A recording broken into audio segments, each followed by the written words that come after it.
The sea is not like the sky. The sky can be read. It has positions, stars, winds, the established grammar of patterns that Zeus has spent his reign learning, until fluency became instinct. It declares itself each morning, presents its condition openly, submits to observation. The sky is vast, but it is legible. The sea is not legible. It is older than the arrangement we made after the war. Older than Olympus, older than the gods who currently govern it, older than most of the stories told about any of us. It holds things in its depth that the surface has never seen, pressures that would destroy anything built for air, silences so complete they have weight, memories of the world's configurations before there were gods to observe them. The sea does not present its condition. It absorbs everything sent into it and reveals nothing that it hasn't decided to surface on its own terms. Poseidon does not rule the sea the way I rule the underworld. I built my kingdom, imposed structure on chaos, established law where there had been only wandering. Poseidon governs something that cannot be built. He directs, he guides, he works with the grain of something already ancient when he received it, something with its own momentum that predates his authority entirely.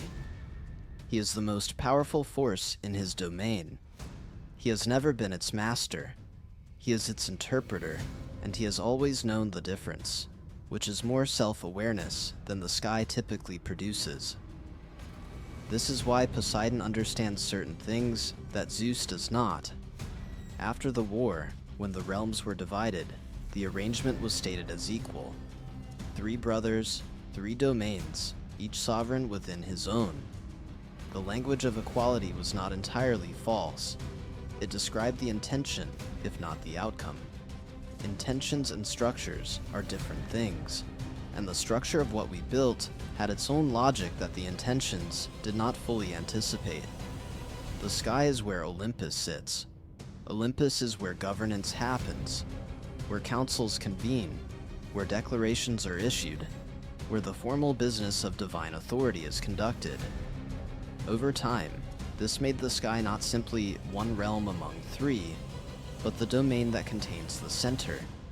And centers accumulate authority regardless of any formal arrangement. They do not take it deliberately. They simply exist, and proximity to them becomes its own form of power, and distance from them becomes its own form of diminishment.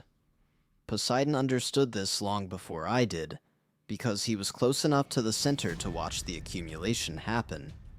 He sat in those councils. He observed how Zeus's domain and Zeus's authority became, through the gradual logic of institutional gravity, indistinguishable from each other. He accepted it outwardly, because the immediate aftermath of a 10-year war is not the moment to begin another conflict, and Poseidon is many things, but not reckless. He kept his accounting private. He kept it the way the sea keeps things, not displayed, not destroyed, simply held at depth until the conditions for surfacing arrived. The current shifted on an unremarkable morning, deep, far below the surface, in one of the channels that runs between the ocean floor and the boundary of my realm, one of the ancient places where the sea and the underworld come close without quite touching. The shift was small, a degree of change in direction, a fractional alteration in pressure between 2 bodies of water that had maintained the same relationship for as long as either had existed. Poseidon felt it, the way I felt the change in my intake rhythm, not with alarm, but with immediate, total attention. He has spent his entire reign learning to read changes that begin in depths where no one else thinks to look.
level that my distance from Olympus has never permitted me.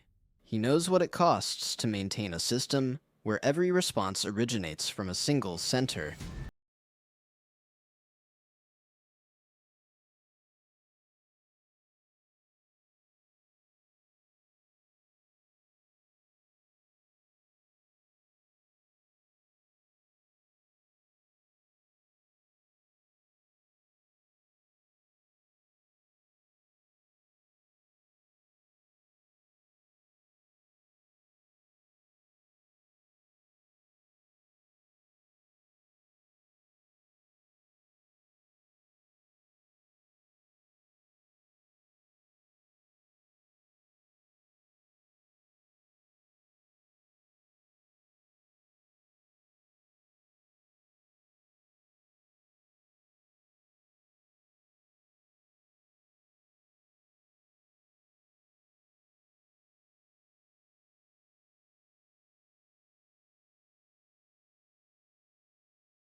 For centuries, he knew what it looked like when something was moving through a medium too large to monitor completely.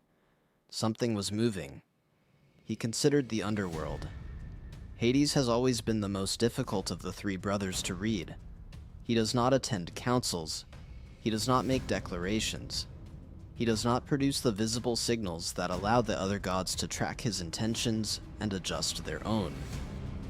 He governs his kingdom in a silence so complete and so consistent that it has long stopped registering as unusual. The quiet brother, the absent one, the god whose realm no living thing visits willingly, and therefore about which very little reliable information circulates above. But the current had shifted near the boundary of the underworld, and the silence below. Poseidon had felt it for years, in the way that the sea feels the character of what lies beneath the ocean floor, a sensitivity born from adjacency rather than knowledge. That silence had a different quality now, not louder, not more active, simply less passive.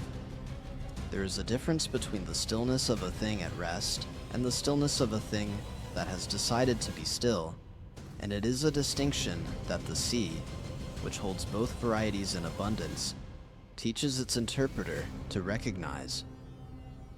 The underworld felt like the second kind. He also thought about Athena. He respects her intelligence without fully trusting it, which is the appropriate relationship to have with Athena. When something subtle is occurring in the architecture of Olympus, she is always the first to know and the last to reveal. Her silence, in the context of something subtle, is never absence of awareness. It is a choice. And choices made by Athena tend to be choices made in the service of something she has already mapped several steps further than anyone else in the room. She had been silent. That was interesting, not suspicious, not yet. But interesting in the way that a current moving in an unexpected direction is interesting.